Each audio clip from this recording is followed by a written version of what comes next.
కేంద్ర ప్రభుత్వం పార్లమెంట్లో బడ్జెట్ ప్రవేశపెట్టింది. ఈ బడ్జెట్ పై సామాన్య ప్రజలకు ఎలాంటి లాభ నష్టాలు ఉన్నాయి? విద్యా రంగం పైన ఎలాంటి భారం పడుతుంది? ఐటీ రంగం పైన, అదేవిధంగా సామాన్య ప్రజల నిత్యావసర వస్తువులపైన ఏమైనా భారాలు పడుతున్నాయా? ప్రజలు ఏమనుకుంటున్నారు? విద్యా వ్యవస్థ పైన సంబంధించి ఉపాధ్యాయులు ఉన్నారు, విద్యా వ్యవస్థలో ఎలాంటి మార్పులు జరిగే అవకాశాలు ఉన్నాయి? సార్ చెప్పండి, ముఖ్యంగా ఏదైతే కేంద్ర ప్రభుత్వము బడ్జెట్ ప్రవేశపెట్టింది, ఆ బడ్జెట్లో విద్యా వ్యవస్థ కానీ సామాన్య ప్రజలకు భారం పడే విధంగా ఎలాంటి లాభ నష్టాలు ఉన్నాయి? దీనిపైన మీరేమనుకుంటున్నారు? ముఖ్యంగా ఈరోజు కేంద్ర ప్రభుత్వం ప్రవేశపెట్టినటువంటి బడ్జెట్లో మా వేతన జీవులకు మాత్రం కాస్త ఊరట లభించిందని చెప్పుకోవచ్చు. ఎందుకోసమంటే గతంలో స్లాబుల వారీగా ఆదాయ పన్నుని నిర్ధారిస్తుండ్రి. ఇప్పుడు ఏమైందంటే 12 లక్షల వరకు ఎలాంటి ట్యాక్స్ లేకుండా, అదేవిధంగా 75,000 స్టాండర్డ్ డిడక్షన్ ఇవ్వడం వల్ల ఏమైందంటే 1 లక్ష లోపు ఉన్నటువంటి వేతన జీవులందరికీ కూడా ఎలాంటి పన్ను చెల్లించవలసిన అవసరం లేదు. దీని ద్వారా ప్రభుత్వానికి 1 లక్ష కోట్ల ఆదాయం పోతుంది అని ఒకవైపు మేధావులు చెప్తున్నప్పటికీ, ఇంకో దిక్కు ఆలోచిస్తే ఏమవుతుందైతే, ఏదైతే వీళ్లకు వేతన జీవులకు లభించినటువంటి ఏదైతే ఈ ఆదాయం ఉందో, ఈ ఆదాయాన్ని వారు ఏం చేస్తారంటే సేవింగ్స్ రూపంలో కానీ, ఇన్వెస్ట్మెంట్ రూపంలో కానీ, కొనుగోలు రూపంలో కానీ ఖర్చు చేస్తారు.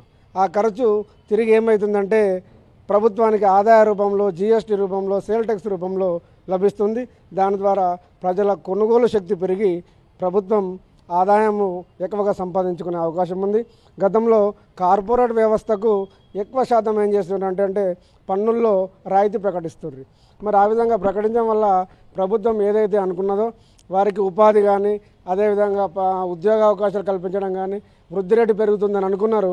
కానీ గత 2018 నుంచి చూస్తే వారి యొక్క ఆదాయ పన్ను ఇచ్చేటువంటి ప్రభుత్వానికి ఇచ్చేది కేవలం 3.4%, 5% లోపే ఉంది.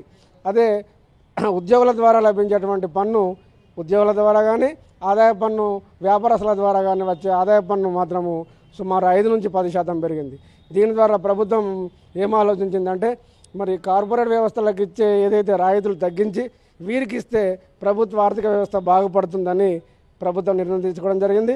ఇది భారత ఆర్థిక వ్యవస్థ గొప్ప మేలు అని నేను అనుకుంటున్నాను. మీరు చెప్పండి, ముఖ్యంగా కేంద్ర ప్రభుత్వం ఆర్థిక మంత్రి నిర్మలా సీతారామన్ ఈరోజు పార్లమెంట్లో బడ్జెట్ ప్రవేశపెట్టింది. బడ్జెట్ నేపథ్యంలో సామాన్య ప్రజలకి ఎలా లాభం ఉంటుంది, లేదంటే విద్యా రంగం పైన ఏమైనా సమూల మార్పులు తీసుకొచ్చే అవకాశాలు ఉన్నాయి? ఈరోజు నిర్మలా సీతారామన్ గారు ప్రవేశపెట్టిన కేంద్ర బడ్జెట్లో సామాన్య ప్రజలకు కొంత ఊరటనిచ్చే విధంగానే మద్దతుగా ఉంది.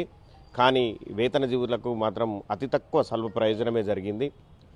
12 లక్షల వరకు ట్యాక్స్ మినాయిస్తూనే ఈరోజు ఉన్నటువంటి వేతనాలు ఎవరికి కూడా 12 లక్షలకు పైనే, ఏ ఉద్యోగి కూడా 12 లక్షల పైనే ఉండడం జరుగుతుంది. కాబట్టి మళ్ళీ దానిలో స్లాబులు నిర్ణయించి దాదాపు 30% వరకు, 5% నుంచి 30% వరకు తీసుకోవడం వల్ల చాలా తక్కువ మందికే ప్రయోజనం చేకూరుతుంది.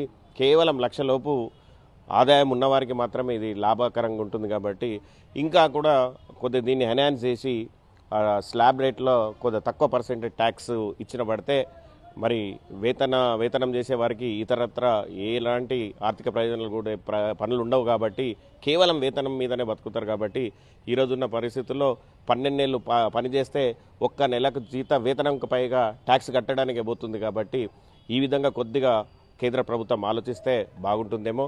కానీ 82 టారిఫ్లపై సర్ఛార్జీలను మినహాయించడం వల్ల విద్యా సెట్ ఛార్జ్ కూడా తగ్గి విద్యా సంబంధించిన సంస్థలకు కొద్దిగా ప్రయోజనం చేకూరే అవకాశం ఉంటుంది.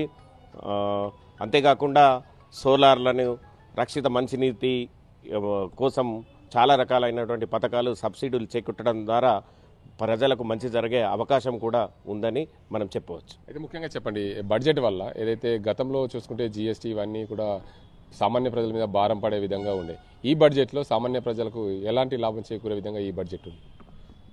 వాళ్ళకు కొన్ని రాయితీలు ఇవ్వడం జరిగింది. కాబట్టి వీటి మీద కొన్ని ట్యాక్స్ మినహాయింపులు కూడా రాయితీలు ఇవ్వడం ద్వారా వాళ్ళు మార్కెటింగ్ ఎక్కువ చేసుకునే అవకాశం ఉంది. కాబట్టి ఆ విధంగా వాళ్ళు లబ్ధి చేకూరే అవకాశమే ఉంది.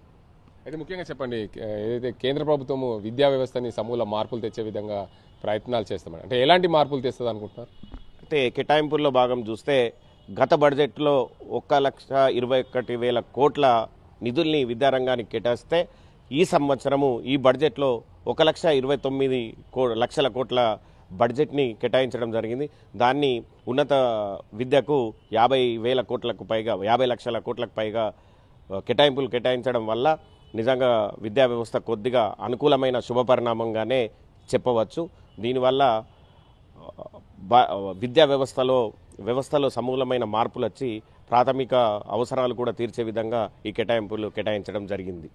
మీరు చెప్పండి, ముఖ్యంగా కేంద్ర బడ్జెట్లో వ్యవసాయానికి కానీ వ్యవసాయ అనుబంధ సంస్థలు ఏవైతే సోలార్ వాటన్నింటిపైన ఏదైతే బడ్జెట్ రూపకల్పన ఉందో వ్యవసాయ రంగానికి ఏమైనా లాభాలు ఉంటాయంటారా? వ్యవసాయ రంగంలో చూసుకున్నట్లయితే చాలా మటుకు మరి రైతులకు మేలు చేసేలానే ఉన్నాయి ఇప్పుడు చేసినటువంటి పథకాలు కావచ్చు. మరి ఈవీకి తర్వాత సోలార్ ప్యానెల్స్ పైన ఇచ్చేటువంటి సబ్సిడీలు కావచ్చు. ఇవన్నిటి ద్వారా వాళ్ళు మరి రకరకాల ప్రయోజనాలు విద్యుత్ పరంగా వాళ్ళకి మరి ఇప్పటికే ఫ్రీ కరెంట్ ఇస్తున్నప్పటికి కూడా మరి గవర్నమెంట్ కూడా మరి ఫ్రీ కరెంట్ భారం కూడా తగ్గే పరిస్థితి వస్తుండొచ్చు. మరి వ్యవసాయదారులకు కూడా అనేక రకాలైనటువంటి ప్రయోజనాలను ఇవ్వడం అనేటువంటిది చాలా హర్షించదగ్గటువంటి విషయం. కాకపోతే వేతన జీవులకే కొంచెం మరి ఈ మధ్యనే ఉద్యోగాలు పొందినటువంటి వాళ్ళకే కొంత లాభం అయ్యేటట్టుగా ఉంది. మరి గత 15-20 సంవత్సరాలుగా ఉద్యోగాలు చేస్తున్నటువంటి వాళ్ళలో కొంత నైరాశ్యం ఉంది. దాన్ని కూడా మరి కేంద్ర ప్రభుత్వం ఆలోచించి వారికి కూడా కొంత బెనిఫిట్స్ ఇచ్చినట్లయితే బాగుండేదేమో అని చెప్పేసి నా అభిప్రాయం. ముఖ్యంగా చెప్పండి, కేవలం వేతన రంగం పైన ఐటీ పెంచిరని చెప్తున్నారు, కానీ ముఖ్యంగా సామాన్య ప్రజలు ఐటీ కట్టుకునే దిశగా వారికి ఎలాంటి వెసులుబాట్లు ఉంది? సామాన్య ప్రజలకి అసలు ఇప్పుడు ఐటీ కడుతున్నటువంటి పర్సంటేజ్ చూసుకున్నట్లయితే కేవలం 10% కూడా ఇంకా దాటలేదు. మరి ఆ దిశగా ప్రభుత్వం కొంచెం ఆలోచించి అందరినీ కూడా అంటే ఈ వేతనం జీవులనే కాకుండా వ్యాపారస్తులు కావచ్చు, ఇంకా ఇతర రంగాల్లో పనిచేస్తున్నటువంటి చాలామంది ఇంకా ఐటీ పరిధిలోకి రావడం లేదు. వాళ్ళని కూడా దృష్టిలోకి తీసుకొని వాళ్ళని కూడా మరి ఐటీ పరిధిలోకి వచ్చే విధంగా చేసినట్లయితే ఇంకా ఈ ఐటీ ఇన్కమ్ అనేటువంటిది పెరగడం ద్వారా ఇంకా దేశాభివృద్ధికి ఎంతో దోహదం చేస్తుంది. అది కేవలం మరి ఆ భారం అంతా కూడా కేవలం ఉద్యోగస్తులు, చిన్న చిన్న వ్యాపారస్తులే ఇప్పుడు తీసుకోవడం జరుగుతూ ఉంది. మరి వేరే వాళ్ళకు కూడా అందులో తీసుకోవడం చాలా దాన్ని ఇబ్బంది పెట్టినట్లు కాకుండా మరి వాళ్ళని కూడా తీసుకున్నట్లయితే బాగుంటుంది అనేటువంటిది నా అభిప్రాయం.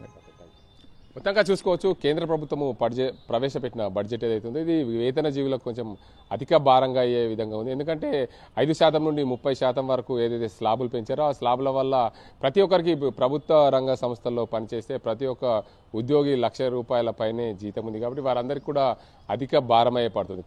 ఈ మధ్య కొత్తగా ఉద్యోగాల్లో జాయిన్ అయిన వారికి వెసులుబాటు ఉంటుంది. ఈ వేతన రంగంలో ఉన్న ఏవైతే ప్రభుత్వ రంగ సంస్థల్లో వేతనం పొందే ఉద్యోగులందరూ కూడా ఏదైతే ఐటీకి సంబంధించిన వెసులుబాటు 12 లక్షల పైగా ఉన్నదైతే 12 లక్షలు అన్న దాన్ని ఇంకా ఎక్కువ చేస్తే మాకు బాగుంటుందని చెప్పి ఉద్యోగులు అయితే అంటున్నారు. మరోవైపు వ్యవసాయ రంగం పైన ఏదైతే ఉందో వ్యవసాయ రంగానికి కేంద్ర ప్రభుత్వం ఇస్తున్న సోలార్ కానీ మిగతా అంశాలను చూస్తే వాటిని అన్నిటి కూడా మరికొంత వ్యవసాయ రంగాన్ని అభివృద్ధి పరిచే దిశగా ప్రయత్నాలు చేస్తే బాగుంటుందని చెప్పి అభిప్రాయం వ్యక్తం చేస్తున్నారు. ముఖ్యంగా ప్రైవేటు చిన్న సన్న ఏదైతే మధ్యతరగతి వ్యాపారంలో వారందరికీ కూడా ఐటీ కట్టే విధంగా, ఎందుకంటే ప్రతి ఒక్కరూ ఐటీలో వస్తుంటే దేశం అభివృద్ధి చెందే దిశగా ఉంటుంది. కాబట్టి వారందరినీ కూడా చిన్నగానో కొద్దిగానో గొప్పగానో ఐటీలోకి తీసుకొస్తే వారందరూ కూడా ఆర్థిక అభివృద్ధి మరింత మెరుగుపడే అవకాశాలు ఉన్నాయని చెప్పి భిన్నాభిప్రాయాలు అయితే వ్యక్తం చేస్తున్నారు. ఇది ఇక్కడ పరిస్థితి. కెమెరా సాజింతో గంగారెడ్డి, RTV నిజామాబాద్. మరిన్ని వీడియోస్ కోసం ఛానల్ ని సబ్స్క్రైబ్ చేయండి. లేటెస్ట్ అప్డేట్స్ కోసం వాట్సాప్ ఛానల్ ని ఫాలో అవ్వండి. ఆ